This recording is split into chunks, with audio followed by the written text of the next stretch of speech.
Hello, welcome to my YouTube channel. My name is Adeso and thank you so much to every one of you for always supporting me and encouraging me to want to do more. So today we'll be making the very best, very tasty meat pie. And as usual, I'm always going to take you through the process of all the yummy recipes because you are the reason why I am here. So the first thing you want to do is to get a measuring scale. It is important to measure all the ingredients that we'll be using for our batter, the pastry for our meat pie. It is very important. So when you get a measuring scale, you want to make sure that the scale is on 0. If you are using this type of scale, you want to make sure that it is just in between when you have placed your pan, not before you place your pan, because if you do before you place your pan, you are going to have an extra measurement because the pan basically weighs something. So make sure you place your pan on your measuring scale and put it on 0, then measure. So for this, we're using margarine and we're going to measure 0.5 kg, which automatically translates to 500 gram. So you want to make sure that this red line is on 0.5, which means 500 grams. So 500 gram margarine. And as soon as you've measured that, you're just going to set aside, put your margarine in the fridge because we want it to be cold. And so after you must have done this, it is time for us to go to the next process, which is measuring our all-purpose flour. So like I said before, get your measuring scale, place your pan on it and put your measuring scale on 0. Very important. On this line that I just highlighted with my finger for you to see. So now it is time for us to begin to measure our all-purpose flour, and we're going to be measuring 1 kilogram of flour. So 500 gram margarine, 1 kg all-purpose flour. So now this red sign should be on 1, which means 1 kilogram. So when you get there, you're just going to stop. So yes, so we got 1 kg already, and it is time for us to proceed to do what we have to do. I am zooming in for you to see that this measurement is very accurate. It is important that your measurement is accurate. So now it is time for us to proceed to the next step, which is what? We're going to sieve our flour. So now you want to get a sieve to sieve your flour because it is very important that you sieve your all-purpose flour, and so that's what we're doing now. So you're basically just gonna sieve this, and yes, so let's just do this together.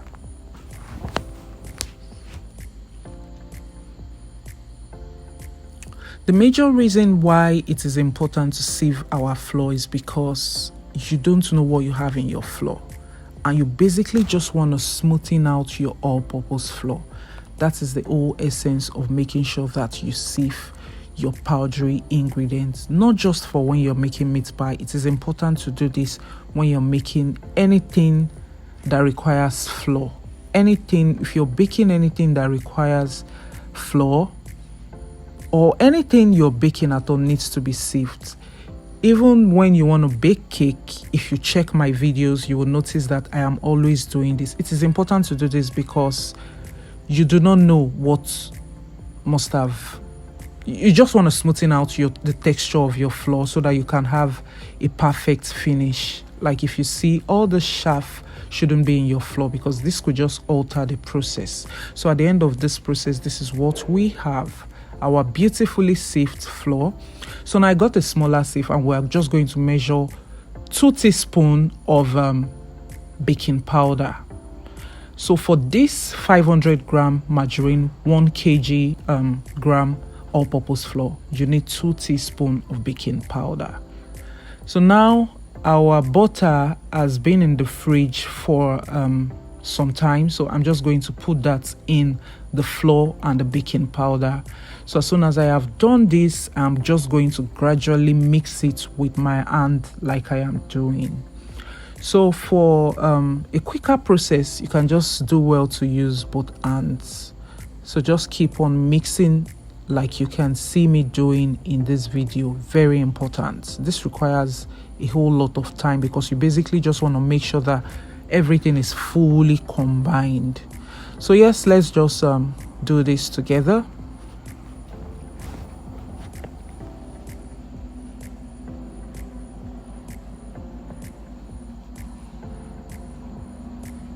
You want to keep mixing your margarine and your all-purpose flour. You also have your baking powder in here. And do not forget, even though I'm going to be listing the ingredients in the description box, 500 gram margarine to 1 kg of flour. And for that, you need 2 teaspoons of baking powder. It is so basic, it is so easy. Honestly, it is so basic and it is so easy. If you want lesser quantity, you're just going to reduce it. And you can also do 250 gram of margarine to 500 gram of flour, and then 1 teaspoon of baking powder. It is just that easy. If you want to increase it, you can also do well to increase it, but just make sure that you are following this process. Now for this, we'll be using cold water. So cold margarine, cold water, and room temperature flour. Of course, we cannot freeze our flour. So yeah. So for the water, I use 500 ml of water. 500 ml because I usually like a fluffy batter. Sometimes, depending on how I'm feeling, I could actually adjust that, but the accurate measurement that you should be using should be 500 ml of water. So 1 kg flour, 500 gram margarine, 2 teaspoons of baking powder, 500 ml of water. All the ingredients will be in the description box as usual. You know I don't post videos without dropping you a description, because it is important I drop you a description. You know that I love all of you that watch my video, so I want you to make the best, and it is important that I am very detailed with my video. So this is just me doing my partial kneading. I'm trying to combine all the ingredients in this bowl. Thereafter, we're just going to proceed to create a work surface. So I'm just doing this on my clean marble, well washed and clean. And first thing you want to do is place some flour on the marble so that your batter doesn't stick, and you're just going to knead this very well. Knead. Don't be like me. I suck when it comes to kneading, but do well to knead very well. It is so important that you knead. So I'm kneading, and I am kneading, and I am kneading. So let's knead together.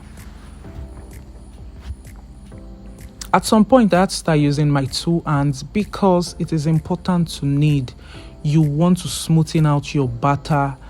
If you have a cake mixer, you can actually do well to use that to knead, but it is also important to knead with your hands. So even if you're going to use a mixer, you still need to knead with your hands. So I'm just kneading this with my hand.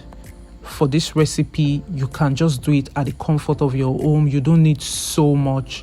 So I had kneaded this thing for about 20 minutes, and so I'm just going to set that aside and proceed to mince the meat we'll be using for our filling. Heat up some vegetable oil, adding your minced meat to the vegetable oil that you have heated. I basically don't like to make my vegetable oil too hot because I want to fry this for a whole lot of time. Remember, this meat is not pre-cooked, so it is important that you fry it properly so that the meat is well cooked. Also, I'm going to upload a separate video on how you can make your meat pie filling, because I think that this might not be detailed enough for you people. So I'm just going to upload a separate video because this is something that I make very well. It is a comfort food in my house. So I'm going to upload another video that will show you how to make your filling for your meat pie. And I'm going to make sure that I upload it with the accurate measurements and everything that you need to make your filling. So after you must have fried this for a while and you can see that the meat is cooking, you're going to go in with your seasoning. So this is me adding in some beef seasoning to the meat. So after adding that, I am going to keep on mixing. Like I said before, you want to make sure that you fry this properly because this meat is not pre-cooked and you want it to cook very well. Even though we know that eventually when our meat pie goes into the oven, it's still going to cook, but still make sure that you cook this very well. So thereafter, I'm just going to add in some curry powder, and I'm also going to be adding in black ground black pepper for heat.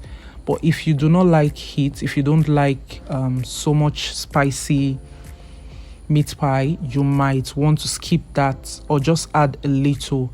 So make sure you customize that according to your preference. So at this point, I had cooked the meat reasonably, and it is time for us to go to the next step. This is me showing you what it should look like before you go to the next step. So I'm adding in my diced Irish potato. Emphasis on Irish potato, please don't use sweet potato. And I'm also going to be adding in my diced carrot. So I am adding this to the filling. Don't mind me, when I was doing this, some of the spring onion dropped in it, because we'll definitely be making use of spring onion. Like I said before, all the ingredients and the measurements will be in the description box. This is basically a process. Now, after you have added that, you want to cook for a while. So I'm just going to add in about a cup of water, and I'm going to let that cook for about 10 minutes before I proceed to add in some flour to just thicken. And as soon as I add in my flour, it's basically going to thicken pretty quick. So I'm just going to proceed to add in my spring onion, which I just added, and we're going to cook this for another 5 to 10 minutes, depending on what the texture looks like. You know, the longer time it should be cooked for, and the lesser time it should be cooked for. So if you're cooking lesser, it might not take as long as it will take when you're cooking more. So do well to make sure that the texture looks like that. Now the next thing is for us to create a work surface where we'll be rolling. You need a rolling pin, so you're just going to take from your batter and roll it properly. Use a roller to roll like I am doing in this video. Like I said before, this is a process.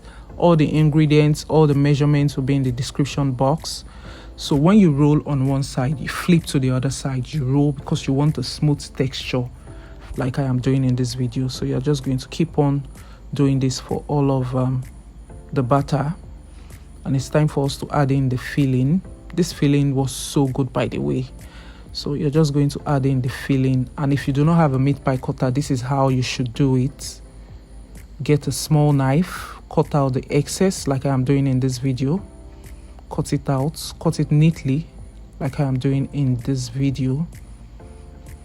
You know, so get a fork to create that illusion of what a meat pie cutter will give you. So I'm just going to do this, and once you're done with this, you're going to place it in your oiled pan. Make sure that your pan is oiled so that the meat pie doesn't stick when it is ready. So I also got a meat pie cutter because I want to show you how to do it with a meat pie cutter and how you can do it manually without a meat pie cutter.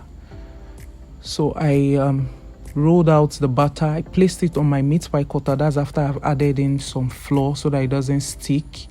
I trim out the excess like I'm doing in this video. I opened it, and here we have it. So different sizes. I just used the fork to create an illusion because I didn't get to see this. And what is meat pie without this? So yeah, just be creative with your shapes and what your meat pie looks like. This is another manually done meat pie without a cutter. So get your knife, cut out the excess. I'm repeating this process so that you can at least have an idea of what you should do. So yeah, just cut out the excess like I'm doing in this video. Create that shape.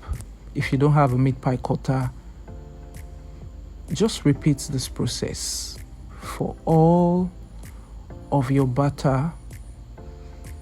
You need a sharp knife, by the way, because this is pastry. This is a batter, so knife has to be sharp. And just do it the way I'm doing it. And now I'm using a meat pie cutter. This is small. I wanted to have different sizes of meat pie because, yeah, children, adults shouldn't be having the same sizes. So trim out the excess like I'm doing in this video. And there you have it. If you like, you can create the illusion with a fork. If you don't, you can just take it straight to your oiled pan. Now it is time for us to egg wash. Very important. Crack one egg, beat it properly, get a brush, a silicone brush, and just egg wash your meat pie and straight into your preheated oven. Make sure that you preheat your oven for at least 15 to 20 minutes so that basically when your meat pie goes in, it starts cooking. Medium heat so it doesn't get burnt. Medium heat is about 180 degree to 200 degree. And then you're just going to cover and bake this for 45 minutes to 1 hour. Please low heat so that it doesn't get burnt. Our meat pie is ready, and can you see that shine? This is the effect you get because you egg washed. So here we have it, guys. Full description, full details, full measurements will be in the description box. You can see this was very yummy. Everyone loved it. And if you watch up to this point, you are the realest MVP. Do well to hit the like button, drop me a comment, subscribe to my channel, and turn on notification. I'll see you in my next one. Bye.